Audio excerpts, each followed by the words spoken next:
वसल्लम का भी बहुत बड़ा फैन और फॉलोअर हूं मैं एक दो बात करना चाहता हूं। अगर हम सूरत मायदा में पढ़ते हैं तो उसमें जिक्र हुआ है कि जो नसारा है, जो मसीह हैं, ये ईमान में आपके बहुत करीब हैं। फिर उसके बाद मैं जिक्र करना चाहता हूं, जब आप पे बुरा वक्त आया, जब अपनी जात में थे, तो एक बेवा खातून थी जो आप रास्ते में से गुजरते थे तो आप पे वो कचरा फेंकती थी, लेकिन आप नीचे से देखते हुए मुस्कुरा के चले जाते थे। उसका क्या हुआ कि 2-3 दिन के बाद ये वाकया ख़त्म हो गया। उसके बाद आपने देखा कि ये क्यों नहीं हो रहा। जब आपने देखा कि वो बिस्तरे बीमारी पे पड़ी हुई है और आपने जाकर उनकी तीमारदारी शुरू कर दी और आपने उनको खाना दिया। उसके सवाल आ रहा हूँ ना भाई। अब उनका पुरसाने हाल नहीं है, लेकिन हजूर सल्लल्लाहु अलैहि वसल्लम नबी कौनो मकान आखिरी नबी जो है सरवर कायनात है, रहमतुल आलमीन है, वो उनकी तीमारदारी करते हैं। वो आपके इस अमल को देखकर बशर्फ इस्लाम हो गई। आज मैं अपने मुल्क में देखता हूँ कि मुझे मसीह होते हुए यहाँ नफरत की निगाह से देखा जाता है, जबकि उनको रहमतुल आलमीन कहा गया है। अगर हम अपने मसीहों के साथ वो रवैया नहीं रखेंगे जो हजूर सल्लल्लाहु अलैहि वसल्लम ने रखा है, तो वो कैसे रहमतुल आलमीन हैं।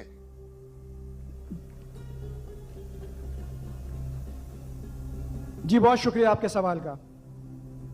आखिरी अल्फाज दी मोहम्मद सल्लल्लाहु अलैहि वसल्लम जब साहबा ने हिजरत की तो अबिसिनिया के बादशाह ने उन्हें पनाह दी और जिक्र किया एक औरत जो कचरा फेंकती थी, और वो कह रहे कि आज इस मुल्क में मुसलमान उनको नफरत की नज़र से देखते, अपने अल्फाज इस्तेमाल की नफरत की निगाह से देखते हैं।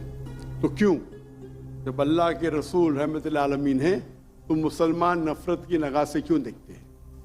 कुरान में अल्लाह सुब्हानहू व तआला फरमाते हैं सूरह माइदा में सूरह नंबर 5 आयत नंबर 82 में कि मुसलमान के सबसे करीब वो लोग हैं जो कहते हैं कि वो क्रिश्चियन हैं। ये कुरान की आयत है कि मुस्लिम से सबसे करीब वो लोग हैं जो लोग कहते हैं मैं नसारा हूं, आई एम अ क्रिश्चियन। ये कुरान की आयत है। और कुरान में 1/3 हिस्सा 1/3 of the Quran, 1/3 of the Quran is addressed to, मुखातिब है या अहले किताब, या अहले किताब कहो अहले किताब से, यहूद और नसारा से। तो 1/3 हिस्सा कुरान मजीद का तकरीबन अहले किताब से मुखातिब है।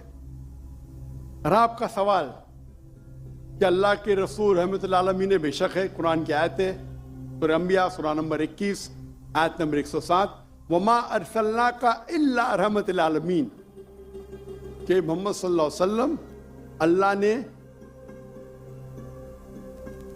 उन्हें रहमतुल आलमीन रहमत बना के भेजा है सारे आलम के लिए, सारे इंसानियत के लिए।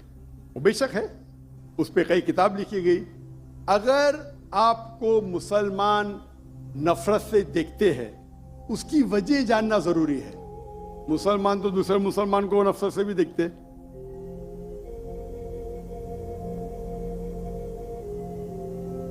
नहीं देखना चाहिए, नहीं देखना चाहिए। अगर वजह एकदम सही है, मैं नहीं जानता हूं क्यों देखते हैं। अगर मैं एक शख्स को देखूंगा जो एक लड़की को छेड़ रहा है तो मुझे भी उससे नफरत आएंगी, चाहे वो मुसलमान हो, चाहे हिंदू हो, चाहे मसीह है। आप समझे ना। तो उस वक्त मुझे हिदायत दी गई है, अगर एक इंसान कोई खवातीन या कोई लड़की का बलात्कार कर रहा है या ज़िना बिल जब्र कर रहा है, तो रहमत क्या कहती है? अरे रहमतुल आलमीन। क्या बोलेंगे? सलाम अलैकुम बोलेंगे आप उसको? क्या कहेंगे? अगर आप बलात्कार देख रहे, ज़िना बिल जब्र हो रहा है, अब क्या कहेंगे? मैं मुसलमान हूं, अस्सलाम वालेकुम। अल्लाह के रसूल की हदीस है, अगर कोई बुरा चीज देखते हैं तो हाथ से रोको, हाथ से नहीं रोक सकते तो जबान से रोको, जबान से नहीं रोक सकते तो दिल में कोसो। ये मिसाल दे रहा हूं मैं नहीं कहता हूं कि आप बुरे इंसान हैं, मैं नहीं कहता हूं कि आप गलत काम कह रहे, लेकिन अगर कोई मुसलमान, मैं आपको नफरत की नजर से देख रहा हूं, जावेद भाई मैं आपसे मोहब्बत करता हूं, जावेद भाई मैं आपसे मोहब्बत करता हूं, on the microphone please, on the microphone, I love you too. खलास। तो आप ये जनरल स्टेटमेंट देना कि मुसलमान मुझसे नफरत करते हैं, मेरे लिए गाली हो गई ना। नो सर, माजरत, मेरे अकेले साथ नहीं, मेरे तो बहुत अच्छे अच्छे दोस्त हैं, बल्कि बहुत से उलमा मेरे दोस्त हैं। माशाअल्लाह।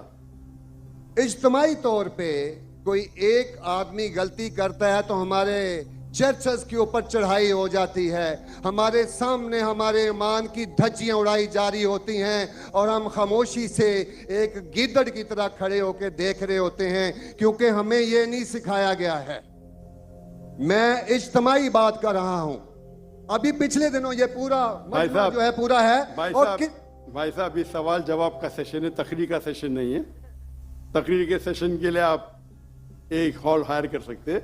आपका सवाल आपने पूछे, मैं जवाब दिया। अगर कोई शख्स बिना वजह आपसे नफरत करता है तो गलत है, और कुरान की तो आयत है, जितने भी गैर मुसलमान है सबसे करीब है जो नसारा है।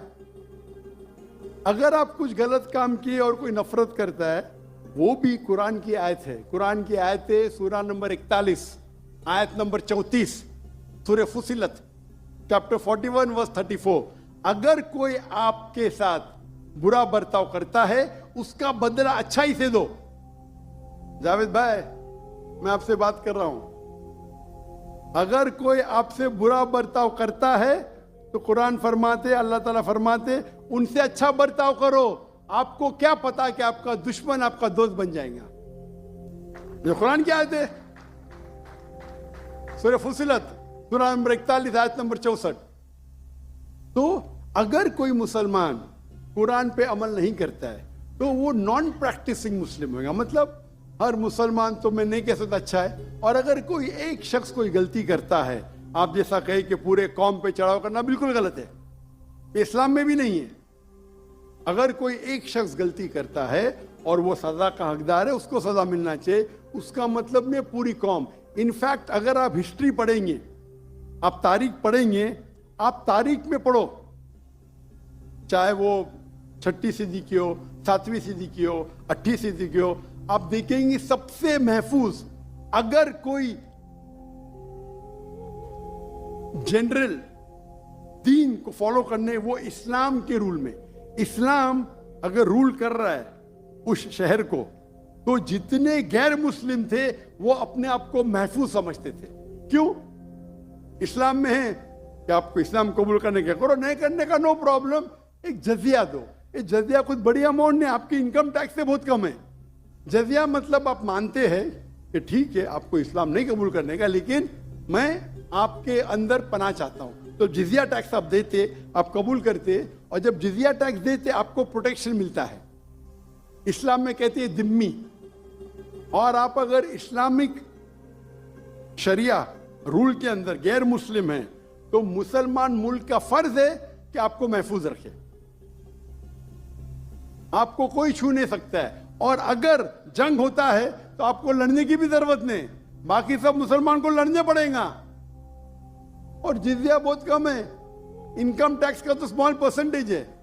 इसीलिए अगर आप हिस्ट्री पढ़ेंगे, जब सलाउद्दीन अय्यूबी ने कॉन्स्टेंटिनोपल पे हमला किया, उस वक्त जो क्रिश्चियंस थे, ईसाई मजहब में कई फिरके थे, ऑर्थोडॉक्स, प्रोटेस्टेंट, कैथलिक्स, खुद ईसाई लोग अपने बाकी ईसाई भाइयों से उनका कत्ल करते थे।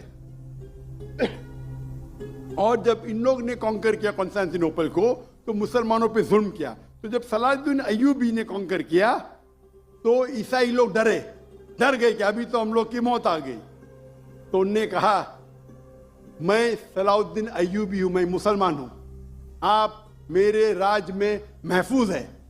और इतना हिस्ट्री पढ़ेंगे आप, क्रिश्चियंस, ईसाई चाहते थे कि सलाउद्दीन अय्यूबी रूल करे ताकि वो महफूज हो। तो अब हिस्ट्री पढ़िए। आज मुसलमान को देख के दीन को मत समझिए, कुरान को पढ़िए, हदीस को पढ़िए, और इसमें आप देखेंगे कि कुरान के अंदर किस तरीके से इज्जत दी है गैर मुसलमानों को। दावत दो, कबूल करते अच्छी बात है, नहीं कबूल करती किस पे जोर जबरदस्ती नहीं। अगर कोई इस्लामिक मुल्क में कोई भी चर्च है या टेंपल है, उसे डिस्ट्रॉय करने की इजाजत नहीं, अनलेस वो कोई फितना कर रहा है। ये सब उसूल है। वो फितना कर रहा है तो अलग बात है। तो एक इस्लामिक मुल्क में सबसे ज्यादा महफूज है मुसलमान। और मैं मिसाल देता हूं, मेरी जाम में से आ रहा हूं मलेशिया। मलेशिया में हिंदू 6% है, 6.3%, 6.3% है। आप कंपेयर करेंगे बिटवीन इंडिया, जिस तरीके से इंडिया माइनॉरिटी मुसलमानों को ट्रीट करता है, हम 14.3% है according to the Indian government, वहां मलेशिया में 6.2%। लेकिन जिस तरीके से मलेशिया हिंदू लोग को ट्रीट करता है, इतने अच्छे तरीके से, इतने उनको राइट्स दिए, ये एक मिसाल है। मैं पाकिस्तान के बारे में कह नहीं सकता हूं क्योंकि रहता नहीं हूं। मैं नहीं कहता हूं पाकिस्तान अच्छा सुलूक करता है, नहीं अच्छा सुलूक करता हूं, मुझे हक नहीं बोलने का क्योंकि मैं जानता नहीं हूं। लेकिन मलेशिया में जहां रहता हूं मैं जानता हूं, इतने राइट्स है उनके पास, इतने हुकूक दिए गए। तो इस्लाम के अंदर गैर मुसलमान महफूज है। सिर्फ फितना नहीं करना चाहिए कि कुरान कहते हैं फितना इज वर्स देन मौत, कत्ल से और खराब है। तो अगर आप फॉलो करते जो उस इस्लामिक मुल्क का कानून है, तो गैर मुस्लिम, सिर्फ गैर मुस्लिम होने की वजह से उन्हें कोई भी अटैक नहीं कर सकता है, और करता है तो गलत है। Hope that answers the question. Doctor साहब माशाल्लाह, आपकी गुफ्तगू के दौरान जो पिन ड्रॉप साइलेंस